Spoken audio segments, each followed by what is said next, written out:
Gala Cultural.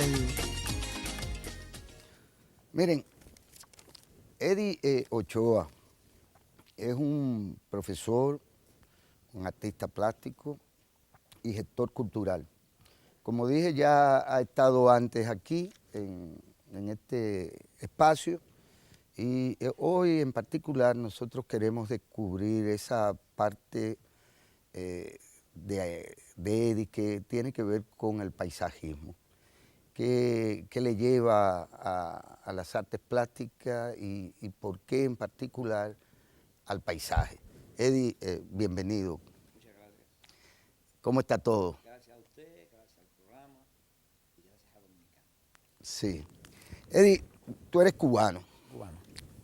y estudiaste en Cuba artes plásticas. Sí, estudié en Cuba Artes Plásticas. Y aún te mantienes pintando. Sí, sigo pintando y sigo exponiendo mi obra. Estamos en gestiones de exponerla, estamos en eso. Inclusive quería en un momento hablar sobre una exposición que tenemos en Massachusetts, en que estoy invitado conjuntamente con 4 colegas míos dominicanos que tuvieron la amabilidad de invitarme a mí, ellos mismos, a partir de una selección que se hizo, entonces ellos me propusieron. Eso es Massachusetts, el 9 de septiembre, el 9 de ¿verdad? septiembre, sí. ¿Y quiénes te acompañan? Ahí están Karina, Eric, Karina Karina Rodríguez. Sí, Karina Rodríguez, una excelente pintora. Melanio Guzmán. Sí. Y Eric de de León, León Medina. y Francisco Collado. Francisco Collado. Estamos viendo algunos de tus paisajes, ¿verdad? Sí. ¿Qué técnica tú utilizas? Óleo sobre lienzo. Óleo sobre lienzo. Trabajo el paisaje utilizando mucho la memoria o la creación. En algunos casos me auxilio de paisajes naturales.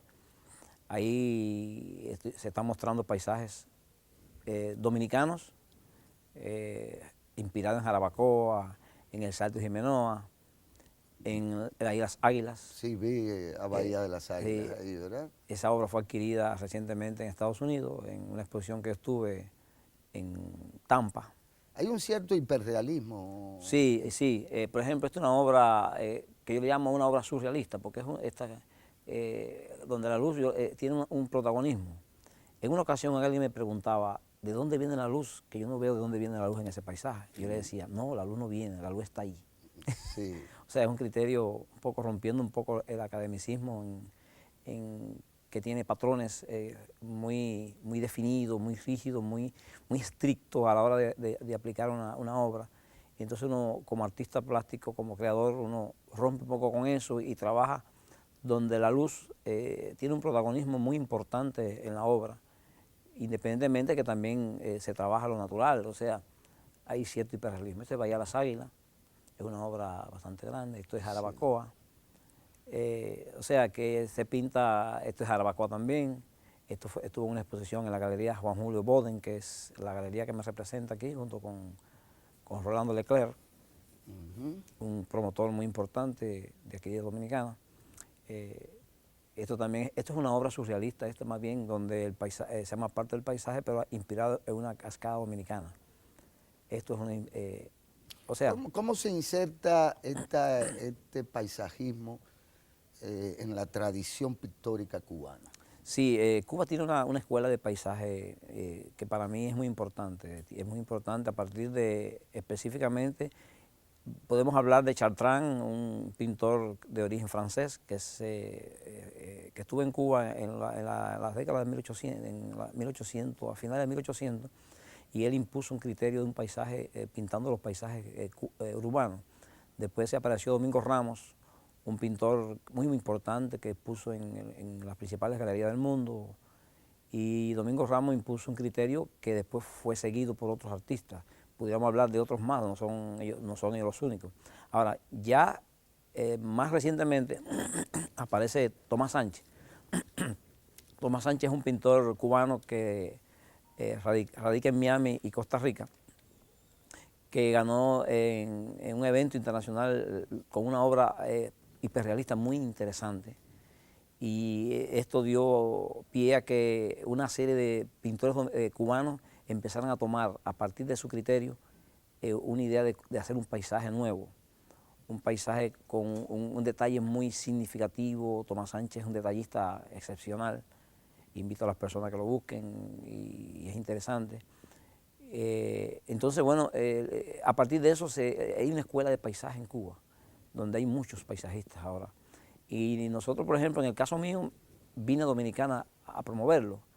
A nosotros los cubanos se nos hace un poco difícil, producto de situaciones que tienen que ver con la política internacional, que están relacionadas con Cuba, que nos traba un poco a la hora de expandir la obra nuestra.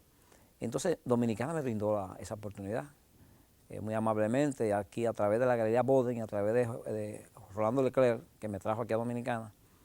Juan Julio Boden promueve mi obra, la expone en su galería, y esto me abrió unas puertas.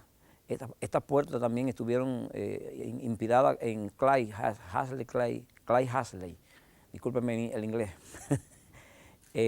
un norteamericano que también le gustó la obra, conjuntamente con la obra de otros artistas, la llevó a Estados Unidos y fue expuesta en varias ciudades de Estados Unidos.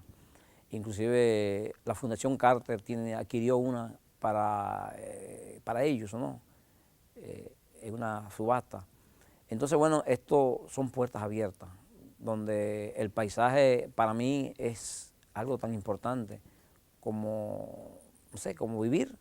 Porque es que yo expongo cuál es mi criterio con relación al medio ambiente, a cómo cuidarlo. A veces mi forma de expresarlo es haciéndolo bonito, haciéndolo expresivo, que la gente lo conozca, que la gente lo vea, trabajando la luz, trabajando el follaje. Eso me lleva un poco a que la gente se fije en el paisaje y se fije en ese medio que nosotros tenemos que cuidar y tenemos que mantener vivo. En esto de la luz y del color, siempre he escuchado que Wilfredo Lang incluso pues sirvió de referencia prácticamente obligada, no solo para pintores dominicanos, sino para pintores europeos. Sí. La luz en el trópico Sí. siempre ha deslumbrado Sí. a los europeos, por así decirlo, y es que se podría decir que casi es realista el uso de la luz que hace, porque nos refiere precisamente a la intensidad de los colores del trópico. Sí, usted hablaba de Wilfredo Lang. Wilfredo Lang es la principal figura cubana en la plástica universal. Su obra inclusive es la obra mejor cotizada en el mundo actualmente. Y de él también hay mucha inspiración, ya sea para el dibujo, para la luz, como para la creación artística propiamente. Hay un pintor santiaguero que ya ha fallecido, muy importante, inclusive a nivel nacional en Cuba, Ferrer Cabello. En una ocasión le preguntaban sobre la luz y él decía, por ejemplo, yo soy de Santiago de Cuba, que es muy parecido a Santo Domingo, claro. Y muy parecido a Santiago de los Caballeros. Y él le decían, para definir la luz, y él decía que la luz, la sombra, hasta en la sombra hay luz, hasta en la sombra del Caribe hay luz. Entonces, le decía, inclusive se hizo una película que se llama Sombras Luminosas, a partir de ese criterio. Porque que la luz en el Caribe es muy intensa. En el Caribe no hablamos solamente de Cuba, es dominicana, todo el mundo sabe el calor. La luz es la que hace que nosotros veamos las cosas con mayor intensidad o menor intensidad. Y el sol, según incide en el paisaje, así va formando el jardín, va formando el verdor de los campos, va formando el azul del cielo, el reflejo que el cielo impone en los mares, la limpieza de los mares del Caribe, que es muy importante. Los mares caribeños son muy limpios. Entonces, la luz incide un poco en estas cosas. Y por eso es que yo la luz la tomo como protagonismo. Inclusive hay una obra que yo hago que yo le llamo Nocturno, que a veces a mucha gente aquí dominicana no le gusta, pero sí ha gustado mucho en otros lugares, donde la luz como protagonismo es un paisaje donde usted se imagina que detrás de esa oscuridad hay un paisaje, pero yo hago reflejar un lugar nada más que de ese paisaje, para dar más valor a esa luz. O sea, que si hay una oscuridad en el ambiente, la luz incide en un solo lugar y ahí es donde las personas van a fijar su vista, ya sea el lugar donde las hojas están secas o un lugar donde la luz incide muy fuertemente, y lo demás no lo imaginamos, el paisaje que se sugiere que está ahí.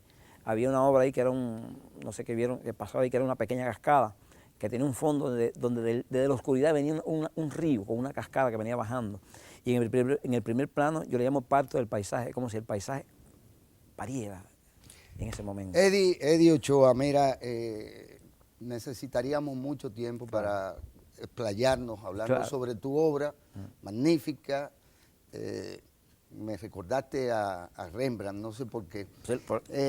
Pero necesitamos más tiempo, espero tenerte de nuevo por aquí.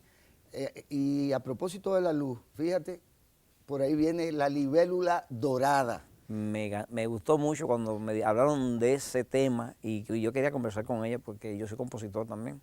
Y ya lo podrás hacer en breve. Hacer algo con relación a eso. Aquí en breve tenemos a dos jóvenes cineastas que nos vienen a presentar por demás esta premiación o este festival de cortometrajes así llamado Libélula Dorada. De inmediato con ellos que son protagonistas de ese proyecto.